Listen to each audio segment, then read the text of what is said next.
if you just looked at me virtually, you'd think like I was the world's most embattled person in some way, you know, maybe not the world's most, but I'm up in the top 10 maybe. But in my real life, then that, like, I don't have any problems. You know, I go around from town to town or from city to city, and every interaction I have with people on the street is positive. They either don't know me, which is fine, or they do, and then we have a positive interaction. And I've only had like 3 negative interactions with people in real life in the last 6 years. Like, they stand out because they're not fun, but they're extremely rare. But online, it's like, well, 50% of the people oppose JordanB.Peterson. It's like, no, they don't. It's not even 1%.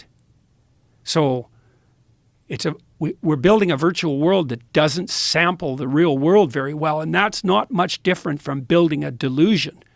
So not good. Very, very unsettling.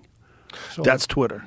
Yeah. Well, it's certainly Twitter before Elon Musk came along. Yeah, well, Twitter's better, but it's still quite the snake pit. Yeah. You know, one of the things I think might be done about that. See, I don't think that I've made this claim on Twitter that there's something cowardly about anonymous posting, and I'm not going to retract that because I believe that in 99% of the cases that's true. Now, people say, well, you know, if you're a whistleblower, you have to be anonymous. And what about people in totalitarian states or in a company? Well, same, that's the whistleblowing problem. I think, 1% of anonymous posters are heroes, but like 80% of them are Machiavellians. And so... Well, but there's also the factor of people that don't want to get in trouble at work. Yeah, I know.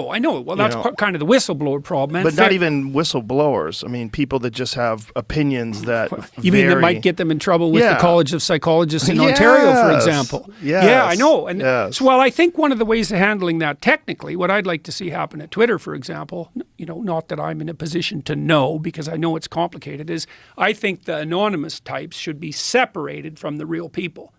So you could go visit them and see what they have to say, but the verified people, you know, their comments are either at the top or in a different place. Because I don't think that we can set up a playable game online when the anonymous trolls have the same rights as the verified responsible people. And I also think, and I don't know what you think about this, Joe, but, you know, let's say you want to be a whistleblower, you want to say something that's going to get you in trouble at work.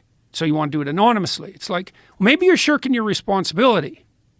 Because maybe you have a responsibility, you know, and I could be persuaded alternatively, but maybe you have a responsibility if you have something to say it in your own voice and to put yourself behind it. You know, and maybe you're taking the easy way out by not doing that.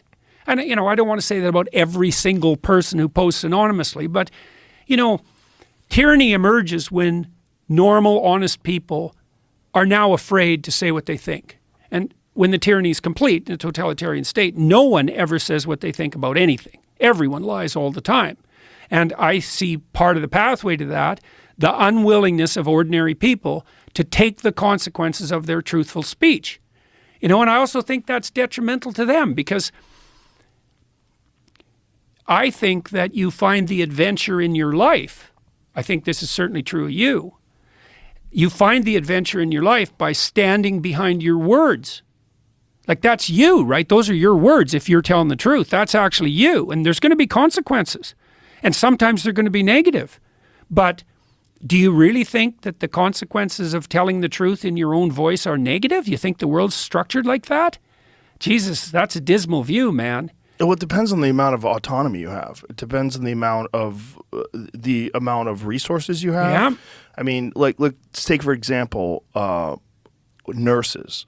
Nurses who had contracted COVID during the pandemic and had developed natural immunity. There was already studies that showed that natural immunity was superior to the immunity that was imparted by the vaccine, but yet they were being mandated to take this vaccine. Yeah. And a lot of them had some serious apprehensions about it that were logical based on people that they knew that had adverse reactions.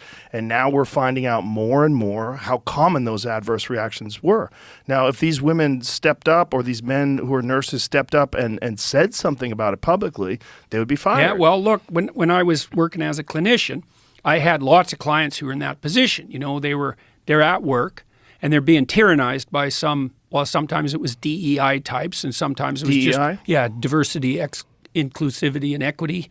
Oh. You know, the woke ideologues who were coming for them and not letting them say what they wanted to say politically. And sometimes they were just being tyrannized by garden variety narcissists. You know, their bosses were that sort. Yeah. And it was crushing them. And, you know, it's easy to say to people like that, well, just stand up to your boss. But they often were rather constrained in their employment opportunities, and they had families.